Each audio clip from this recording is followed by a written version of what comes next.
Hey guys, welcome to the new video. Today we are diving into 10 fun facts about the Turkish language. You might be wondering, how can a language be fun? Well, what if I told you that in Turkish language, one single word can be an entire sentence, or that there's a past tense made just for gossip, or that Turkish was this close to becoming a universal language? Whether you are a Turkish learner, a Turkish native speaker, or you just stumbled upon this video by accident, I promise you will walk away with something fun and surprising. So let's get started.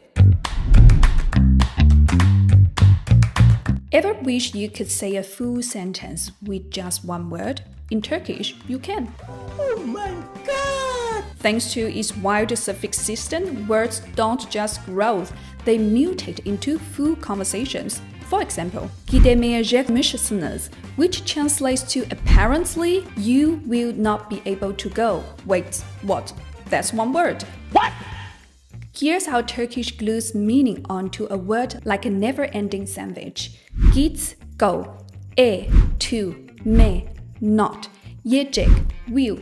Mış, apparently. Siniz, you. Plural, formal. Instead of using multiple words, Turkish just stacks suffixes like Lego blocks until you have an entire tech talk in a single breath. So, if you ever feel like your Turkish friend isn't pausing while speaking, they might not be talking fast, they are just using one super long word. Bu Vestel SM70G 4'ü bir diyorum sana be kadın ve ıslak süpürme özelliği var. So, for learners who aren't used to agglutinative languages, this is a nightmare. Imagine being a beginner and trying to figure out where does the verb even start? Why does one word have 10 different meanings? Wait, is this still the same word or did I accidentally fall asleep mid-sentence? This is just Turkish. Turkish is so good at gluing suffixes together that sometimes you forget when they stop. And that's how we end up with monsters like this one. Okay, I will try to read it. Muvaffakiyetsizleştiriveremeyi bileceklerimiz demişsiniz. Oh my god. Let me just ask a Turkish friend to read this for me. Okay, so I'm gonna try it, but it's very difficult for me as well. So let's see. Muvaffakiyetsizleştiricileştiriveremeyebileceklerimizdenmişsinizcesine. Yes, that was one word, not a keyboard smash, not a Wi-Fi password, just Turkish doing its thing. Now, your turn, try it. Meaning is if you were one of those whom we would not be able to turn into a maker of unsuccessful ones. Yeah. Of course, nobody actually says this in real life, unless you are trying to break a word, record, or scare Turkish learners into quitting. If you've ever tried learning Turkish, you might have noticed that suffixes change depending on the vowels in the root word. This magical system is called vowel harmony, and it's basically the language's way of saying either match my vibe or get out. For example, the plural suffix can be lar or ler depending on what vowels came before. Kadın, woman. Kadılar, women. Öğrenci, student. Öğrenciler, student. Vowel harmony is the reason why Turkish flows like a beautiful melody to foreigners. It's not just a grammar rule, it's a whole aesthetic. So if Turkish sounds smooth, it's because the vowels are dancing together in perfect harmony. At first glance, Turkish, Korean, and Japanese seem completely unrelated. They use completely different alphabets. They come from opposite sides of Asia. They have zero shared words, no easy vocabulary freebies. But guess what? Their grammar structure is basically long-lost cousins having a family reunion. They are all use subject, object, verb, SOV order. So instead of saying I ate sushi, they all say I sushi ate. They are agglutinative, meaning words grow by adding suffix instead of a separate word. Vowel harmony exists in Turkish and Korean, creating natural rhythm that makes word flow smoothly. Some linguists believe these languages may have originated from the same language family called Altaic, spoken in Central Asia thousands of years ago. While this theory is still and very debated, one thing is crystal clear: a Turkish speaker will have a much easier time learning Korean or Japanese than, let's say, French or German. So if you are Turkish and struggling with English, maybe it's not you, but it's the language.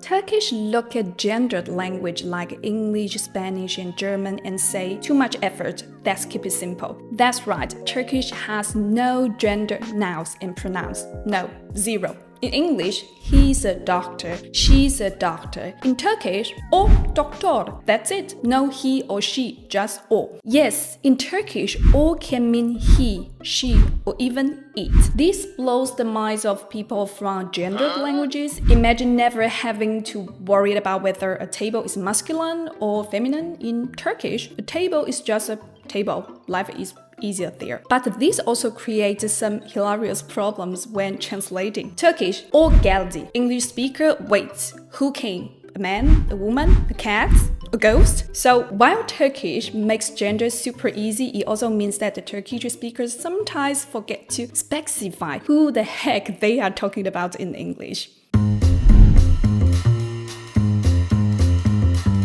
Turkish grammar comes with a built-in "I heard it, but don't blame me if it's wrong" feature. If you are 100% sure about something, you just use the normal past tense, like Ali okula gitti. Ali went to school. Okay, fine. We all sorted, no drama. But if you are just reporting something you heard, you add the secret suffix "miş." Mush. Ali okula gitmiş. Ali apparently went to school. See the difference? The second sentence smells like gossip. You didn't see Ali go to school, you just heard about it. And honestly, maybe Ali didn't go at all.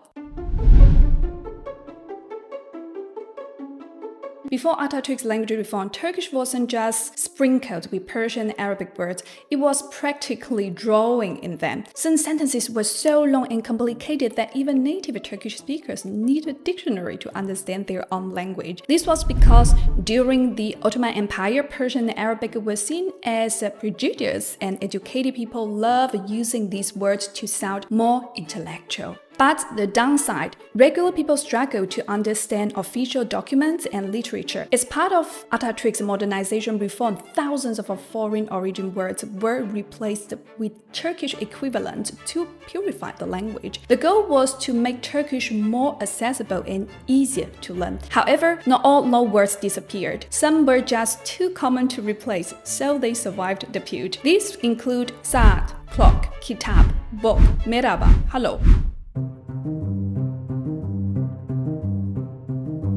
Back in the 1930s, a group of very ambitious Turkish linguists had a wild idea. What if Turkish became the universal language of the world? Why? Because Turkish is just that awesome. They argued that Turkish is logical and structured, making it easy to learn. It doesn't have gendered words, making it fair for everyone. It has regular spelling and pronunciation, unlike English or French. If Turkish had won, today we would all be saying, Abi kahve içelim mi? Instead of hey bro, wanna grab a coffee? Tamamdır instead of alright then, and gidelim mi instead of shall we go? And guys, do you know, Turkish almost became a UN language. After World War II, Turkish became one of the founding members of the United Nations. And for a brief moment, there was a serious discussion about making Turkish one of the official UN languages, alongside English, French, and Russian. Of course, this never happened, but hey, Turkish is still an official language in Cyprus and recognized in some Balkan regions. So in a way,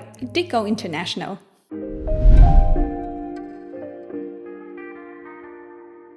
The Turkish alphabet has 29 letters, but it does not include X, Q, W. Instead, Turkish replaces them with W, V, like whiskey, whiskey, X, KS like taxi, taxi, Q like K, quads. Because of these, Turkish keyboards look different from English ones. And when Turkish speakers learn English, these three missing letters feel like alien invaders. Why does quick need the Q? Can we just write quick and move on? Why does wax need the X, or we can just say wax? Honestly, Turkish is onto something. In English, we are used to saying, I'm happy, you are a teacher, they are friends. But in Turkish, forget about am, is, are. They don't exist. Instead of using separate words, Turkish just sticks a physic onto the end of a word like it's no big deal. Mutluyum, I'm happy. Sen öğretmensin, you are a teacher. Wait, where's the verb? For Turkish speakers, this is completely normal. But for English learners, it's like someone just erased half the sentence. Where is the am? Where is the are? How do I know what's happening? The answer, you don't need them. Turkish keeps it simple, efficient, and to the point. So if you are learning Turkish and wondering why entire verbs are missing, don't panic. They were never there to begin with. And that's it, 10 fun facts about the Turkish language. I know there are so much more. If you know any other cool or fun facts about Turkish, drop them in the comments. I would love to hear them. If you enjoyed this video, don't forget to like, subscribe, and share. And if you are serious about learning Turkish, check out my step-by-step guide in this video on how to learn Turkish. Thanks for watching, and I will see you in the next one. Görüşürüz.